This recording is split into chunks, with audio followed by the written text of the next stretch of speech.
سفر کے مہینے کے حوالے سے لوگوں کے ذہنوں میں بہت سارے خیالات ہیں، اور لوگ شاید اس کے اوپر بڑی سختی سے قائل بھی ہیں، اتنا پختہ ذہن ہے، حالانکہ اخر صحیح بخاری میں یا صحیح مسلم میں اس حوالے سے حدیث موجود ہیں کہ کوئی چیز چمٹ تو خود نہیں جاتی ہے، مفہوم اس کا یہ ہے کہ بیماری کا لگنا یا کچھ بھی ہونا۔ آپ اس میں وضاحت بھی فرمائیے، اور لوگوں میں یہ جو ایک خیال پایا جاتا ہے کہ شاید سفر کے ساتھ جڑی ہوئی ہیں مسائل یا مصیبتیں یا مشکلات جو ہیں۔ بہت شکریہ حافظ صاحب، سلامت رہیں، جزاک اللہ۔ بسم اللہ الرحمن الرحیم، صلی اللہ علی محمد النبی الامی وعلی آلہ واصحابہ وازواجہ وبارک وسلم بعدد من صلی وسلم۔ اللہ جل شانہ نے قرآن پاک میں ارشاد فرمایا، وما آتاکم الرسول فخذوہ وما نہاکم عنہ فانتہوا، کہ جو تمہیں اللہ کے رسول عطا فرما دیں، حکم دے دیں، وہ لے لو، اور جس چیز سے روک دیں، منع فرما دیں، اس سے رک جاؤ، باز آ جاؤ۔ یہ ہمارے لیے حکم ہے اللہ تعالیٰ کا قرآن میں، اور نبی اکرم صلی اللہ علیہ وآلہ وسلم کی جو تعلیمات ہیں اس اسپیسیفک اس ٹاپک کے بارے میں، وہ جو جس حدیث کی طرف آپ نے اشارہ فرمایا، بخاری شریف کی حدیث ہے، حضرت ابو ہریرہ سے روایت ہے کہ نبی اکرم صلی اللہ علیہ وسلم نے فرمایا، لا عدوہ لا سفر ولا حامۃ، ٹھیک ہے، کہ نہ ہی کوئی چیز خود بخود جو ہے متعدی بیماری ہوتی ہے، اور نہ ہی سفر کے بارے میں جو لوگوں نے سوچ رکھا ہے ایسی کوئی بات ہے، اور نہ ہی کوئی بدشگونی، اسلام میں یہ چیزیں نہیں ہیں۔ اسلام میں یہ بالکل وہ اس کے ساتھ جڑتی ہے جو آپ نے ابھی قرآن کریم کی آیت مبارکہ تلاوت فرمائی ہے کہ جو نبی کریم صلی اللہ علیہ وسلم آپ کو دیں فرما دیں وہ لے لو، وہ لے لو، اور جس چیز سے روک دیں، منع فرمائیں، اس سے تو باز آ یہ جاؤ۔ اس کے ساتھ جڑی ہے کہ آپ نے اگر نبی کریم صلی اللہ علیہ وسلم نے فرما دیا ہے، جی جیسے آپ نے حدیث مبارکہ پڑھی ہے، جی، تو اب ہمارے دل میں یہ یقین پختہ کامل ہو جانا چاہیے کہ اس رحمت عالمین نے، اس سچے رسول صلی اللہ علیہ وسلم نے، جس کے بارے میں تو غیر بھی گواہی دیتے تھے کہ آپ صادق و امین ہیں، آپ نے یہ ارشاد فرما دیا ہے کہ سفر میں ایسی کوئی خاص بات نہیں ہے ماہ سفر کے بارے میں۔ اب یہ سفر کا جو لفظ ہے، اس کا اگر ہم معنی پہ بات جائیں، اس کا لغوی معنی کیا ہے، تو چونکہ اس سے پہلے جو مہینے گزرے ہیں وہ حرمت والے مہینے ہیں، تو ان میں عرب کا یہ دستور تھا کہ ان میں جنگ و جدل نہیں کرتے تھے، اپنے گھروں میں رہتے تھے۔ سفر کا ایک معنی خالی ہونا ہے۔ اس مہینے میں محرم کے بعد پھر وہ گھروں سے نکلتے تھے، اپنے جو ہے وہ لڑائی جھگڑے جو بھی ان کے تھے معاملات ان کے لیے، تو گھر خالی ہو جاتے تھے، بستیاں شہر خالی ہو جاتے تھے، اس کو یہ ماہ سفر اس لیے اس کو کہا جاتا تھا۔ اب ہمارے ہاں عوام الناس میں جو بدشگونی یا اس بارے میں عجیب و غریب قسم کی خیالات یا توہمات پائے جاتے ہیں، ان کی کوئی شریعت میں اصل نہیں ہے۔ مثال کے طور پر یہ سمجھ لینا کہ اس مہینے میں خدا نخواستہ جو ہے وہ بلائیں اڑتی ہیں، ایسا کچھ بھی نہیں ہے، اور یہ سوچ لینا کہ اس مہینے میں سفر نہیں کرنا چاہیے، اس کی بھی کوئی اصل نہیں ہے۔ اچھا، ایک جو آپ نے فرمایا کہ جیسے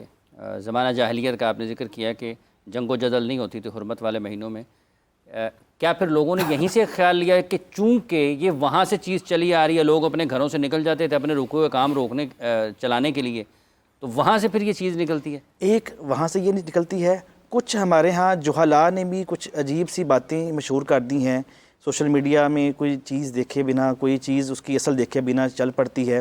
کہ جی اگر پورے سال میں انسان پہ 1000 بلائیں آنی ہوتی ہیں تو خدا نخواستہ سفر میں ہی 800 یا سم تھنگ بلائیں جو ہے اس پہ نازل ہو جاتی ہیں، تو اس کی شریعت میں کوئی اصل نہیں ہے، شریعت میں نہیں ہے، بالکل کوئی اصل نہیں ہے۔ جو چیز جو تکلیف آپ کو پہنچنی ہے اللہ کی مرضی اور منشا حکم اجازت کے بغیر نہیں پہنچ سکتی۔ آپ کو جو خوشی آسانی میسر آنی ہے وہ بھی اللہ کے حکم مرضی اور منشا کے مطابق آنی ہے، جو آپ کو تنگی تکلیف بیماری پہنچنی ہے وہ بھی اللہ کی مرضی منشا اور قرآن حکم کریم کی اجازت ہے۔ کتنی آیات ہیں، وما اصابکم من مصیبت ما اصاب من مصیبت فی الارض، کتنی آیات اس بارے میں نظر، اس کو آگے بڑھتے ہیں، مزید بات کرتے ہیں۔ علامہ صاحب، جس طرح سے ابھی مفتی صاحب فرما رہے ہیں،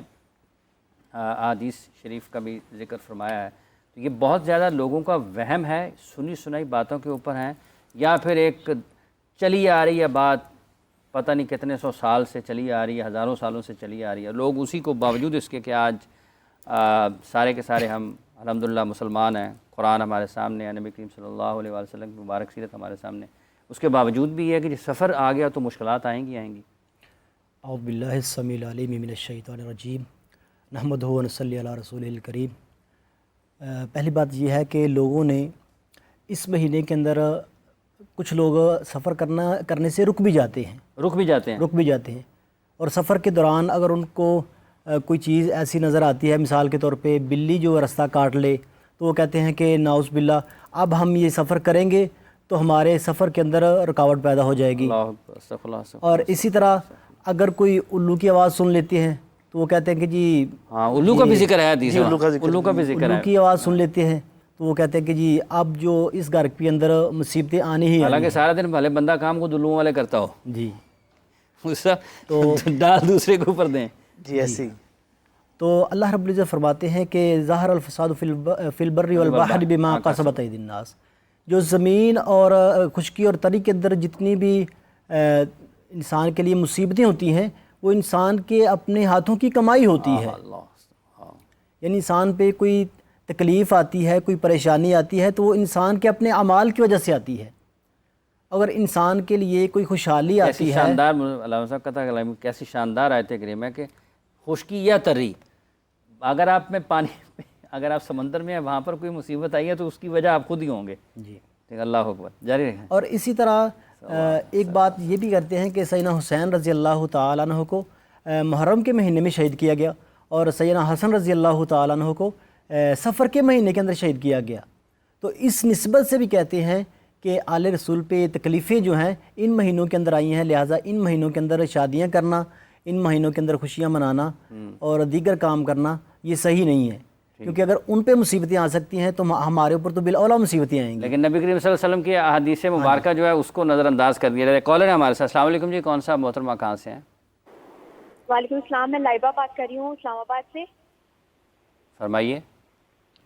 میرا سوال یہ ہے کہ اکثر کہا جاتا ہے کہ سفر کے مہینے میں شادیاں نہیں کرنی چاہیے، جبکہ حضور صلی اللہ علیہ وسلم کی شادی حضرت عائشہ سے سفر کے مہینے میں ہی ہوئی تھی اور حضرت فاطمہ کی شادی بھی اسی مہینے میں ہوئی تھی، تو اس بارے میں آپ کیا کہنا چاہیں گے؟ اور دوسرا یہ کہ شادیاں، سوال میرا یہ ہے کہ شادیاں سادگی سے کرنی چاہیے یا پھر جو بہت زیادہ دھوم دھام سے ہوتی ہیں، کیا دو سوالات، ٹھیک ہے، دو سوالات ہیں آپ کے، لائبہ صاحبہ جواب لیتے ہیں آپ نے مجھ سے دو سوالات جمع ہوئے ہیں، انہوں نے حوالہ بھی دیا ہے، آپ پہلے یہ بھی ذرا اس کی بھی وضاحت فرما دیں، جیسے انہوں نے حضرت نبی کریم صلی اللہ علیہ وسلم کا اور اس کے ساتھ حضرت علی رضی اللہ تعالیٰ عنہ، حضرت فاطمہ رضی اللہ تعالیٰ عنہ کے حوالے سے انہوں نے بات کی ہے۔ اچھا، پہلی بات تو یہ کہ کچھ سوشل میڈیا پہ اس طرح کی باتیں چل رہی ہوتی ہیں کہ سفر کے مہینے میں یہ کام ہوئے، میں نے ان کو دیکھا، اس میں فتح خیبر کے بارے میں تو روایت ملتی ہے کہ سفر میں، ماہ سفر میں جو ہے وہ ہوا، ایسے ہی نبی اکرم صلی اللہ علیہ وسلم کا ایک نکاح غالباً ام المؤمنین حضرت صفیہ رضی اللہ عنہ سے جو ہے وہ ماہ سفر میں ہوا، باقی جو دو انہوں نے نکاح کے بعد میرے ذہن میں نہیں ہے، انہوں نے کہیں پڑھا ہے تو ٹھیک ہے۔ تو بہن کا جو مین سوال تھا کہ سفر کے مہینے میں شادی جائز ہے کہ نہیں، اور دوسرا یہ سوال کہ شادی پہ جو دھوم دھڑکا ہوتا ہے، تو بیٹا پہلی بات تو یہ ہے کہ جو شادی کی رسومات ہمارے ہاں رائج ہو چکی ہیں یہ تو سفر کیا ربیع الاول کسی مہینے میں جائز نہیں ہے۔ ٹھیک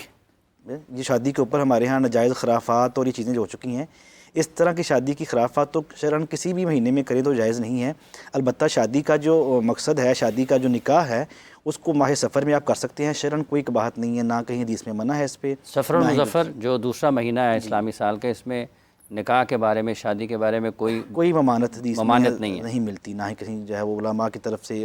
فضلاء کی طرف سے، نہ ہی محققین سے، محدثین کی طرف سے، فقہاء کی طرف سے کہیں بھی ایسی کوئی ممانت نہیں ہے۔ ٹھیک ہے۔